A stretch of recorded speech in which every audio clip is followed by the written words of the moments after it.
has amplitude, has frequency, it has velocity. So you have like this expanding bubble that propagates in nature. You know, intensity determines the distance at which the acceleration of the sound propagates. The real deal has arrived. Correspondence and dichotomy, I apologize, the paradoxical phenomenon between amplitude and frequency. Let's discuss amplitude and frequency.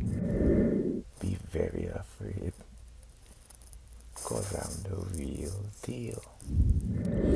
Amplitude is the maximum extent of a vibration. So amplitude is the maximum extent of a vibration or oscillation of waves. This is my mini library. I have a much bigger library. So, you know,